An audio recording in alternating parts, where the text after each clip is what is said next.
দেখেন নবাবের বেটা, সে প্যাসেঞ্জার তুলবে আর আমরা দাঁড়ায় থাকবো।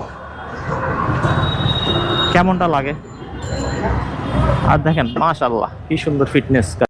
কিছু কিছু রুলস পরিবর্তন করা খুবই দরকার, যেমন বিশেষ করে রাস্তায় যানজটের জন্য আমি সবচাইতে বেশি দায়ী যেটা করব, যেখানে সেখানে গাড়ি পার্কিং করা। এই একটা জিনিস যদি আপনি ঠিক করতে পারেন না, তাহলে প্রচুর পরিমাণে যানজটটা কমে যাবে। মানে যেখানে সেখানে গাড়ি নিয়ে দাঁড়ায় যায় আর যাত্রী তোলে বা গাড়িগুলো প্রাইভেট গাড়ি যেগুলো আছে সেগুলো পার্ক করতেছে সবাই। যেমন দেখেন চকবাজার থেকে মানে কাঁচা বাজার মানে কাপাসকোলার দিকে যেই রাস্তাটা চলে গেছে, সেই রাস্তাটা একটু দেখেন, একটুখানি দেখেন, অর্ধেক রাস্তা আছে আর অর্ধেক করতেছে গিয়া পার্কিংয়ে। সেমভাবে যদি অপর পাশে দেখি সেই পাশেও সেম। তো আসলে নিয়মটা কীরকম, হয়তো বা অর্ধেক রাস্তা ইউজ করতে পারবো, অর্ধেক রাস্তা ইউজ করতে পারবো না। এই যে এদিকে পার্কিং, কারণ রাস্তা শুধু বড় করলে তো হবে না, আমার অবৈধ পার্কিংটাও তুলতে হবে। সেটা তুলতে পারলে গাড়িগুলো যখন চলে যাবে, মানে বড় রাস্তা দিয়ে কমফোর্টলি গাড়িগুলো চলে যেতে পারবে, যেটা হচ্ছে সিঙ্গেল রোড দিয়ে যাওয়াটা সম্ভব না। এখন সিঙ্গেল রোড হয়ে যাওয়াতে যানজটটা বেড়ে যাচ্ছে। দেখেন এখানে সম্পূর্ণ ক্লিয়ার, শুধুমাত্র অলিহা মসজিদের ওইখানে এই যানজট। ওই যানজটের জন্য কতক্ষণ দাঁড়িয়ে থাকলাম ওইখানে, আর এদিকে ক্লিয়ার।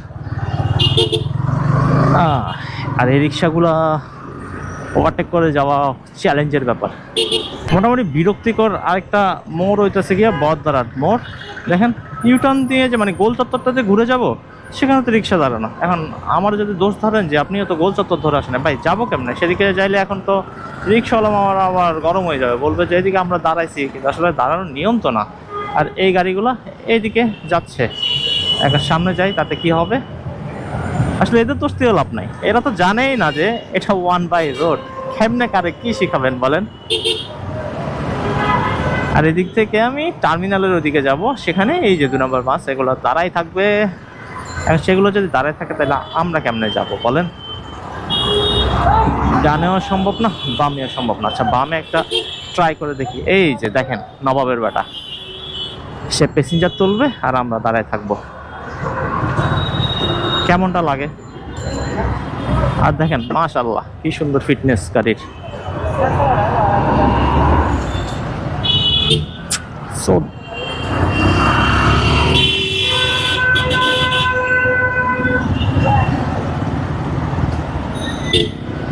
এই দেখছি ব্যাপার স্যাপার। আসলে রাস্তা আপনি ছোট বলতে পারবেন না, মানে চট্টগ্রামে নিয়ে তো আসলে গর্ব করতে ইচ্ছে হয়, কিন্তু কিছু কারণেই চট্টগ্রাম শহরটা আজকে সুন্দর নেই, এইরকম অবস্থা। চকবাজারে যারা যাতায়াত করেন, মানে চকবাজারের উপর দিয়ে নিউ মার্কেট থেকে যদি চকবাজারে যাইতে যাই বা বদদারা যাইতে যাই, তাহলে আমরা সাধারণত চকবাজারের ওই রাস্তাটা ব্যবহার করি। তবে এটা যদি ব্যবহার করি মানে অ্যাক্সেস রোড দিয়ে যদি আসি, তাহলে অনেকটা যানজট কম থাকে। যেমন এখন আমি ওই দিক দিয়ে চলে আসলাম, অ্যাক্সেস রোডের ভিতর দিয়ে এখন চকবাজার বেরোবো। এদিকে আসাতে মোটামুটি সম্ভবত কিছুটা আগে আসতে পারলাম। তবে এত পরিমাণ প্রাইভেট কার বেড়ে গেছে, মানে অক্টেনের দাম যত বাড়তেছে, মানে হাইব্রিড গাড়িগুলো তত বাড়তেছে। ব্যাপারটা বুঝলাম না, এটার সাথে মানে দাম বৃদ্ধির সাথে অক্টেন ড্রাইভের কি সম্পর্ক? যতটুকু জানি অক্টেন ড্রাইভ কম থাকার কথা, কিন্তু বর্তমানে দেখতেছি অক্টেন ড্রাইভ অনেক পরিমাণে বেড়ে গেছে। কাহিনীটা ঘটলো কোথায়? আচ্ছা ওই দিক থেকে না আসে যদি বেনিফিট কিছু একটা হয়ে থাকে, এই যানজটটা ছাড়া যদি আমি চলে যেতে পারি, তাইলে হয়তো বা বুঝতে পারবো যে ওদিকে না এসে মানে লাভবান হয়েছি, নাহলে তো লসের সম্মুখীন পড়ে যাব। না যানজট তেমন একটা নাই, চিরচেনা চকবাজার, যানজটপূর্ণ চকবাজার। সামনে অলিহা মসজিদ। আরে আরে আরে আরে আরে আরে আরে আরে আর একটু হইলে রিক্সার চাকার সাথে বেজে গেছিলাম। অলিহা মসজিদের সামনে বড় একটা ডাম্পার দেখতে পাচ্ছি, সেও ঘুরে দিয়ে একেবারে শেষ। হ্যাঁ ভাই, উন্নয়নশীল দেশ হলে তো এমনটা হবে, মানে সবসময় দেশে উন্নয়ন লেগেই থাকবে। আচ্ছা এদিকে একটা যাই দেখি, যদি বালিতে আটকে না যায় আর কি, নাকি দেখা যাবে বালিতে আটকে গেছি আমি আজকে। হা আচ্ছা ট্রাই করে দেখি। না আটকি নাই, উন্নয়নশীল দেশ যেহেতু, সেজন্য ভাই দেশের মধ্যে সবসময় উন্নয়ন লেগেই থাকবে। তো তবে ভাবছো একদিন আমরা উন্নত দেশে পরিণত হয়ে যাব, সেটাই প্রার্থনা করি এবং মনের মধ্যে আশা রাখি।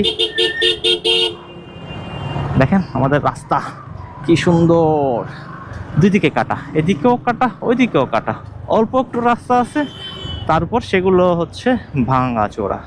সামনে হচ্ছে হাজারাতুজু কলেজ, মানে কলেজের সংলগ্ন, হাজারাতুজু কলেজের সংলগ্ন, এবং ওইদিকে কাপ্তাই রাস্তার মাথা থেকে শুরু করে একেবারে বাস টার্মিনাল পর্যন্ত সম্পূর্ণ রাস্তাটাই এরকম একেবারে পরিপাটি করে আছে, সব দিকে কাটা ছেঁড়া এরকম আর কি।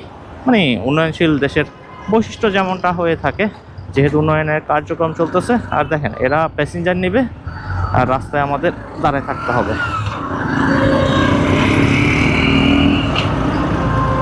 আজকে তাও এদিকের যানজটটা কম আছে।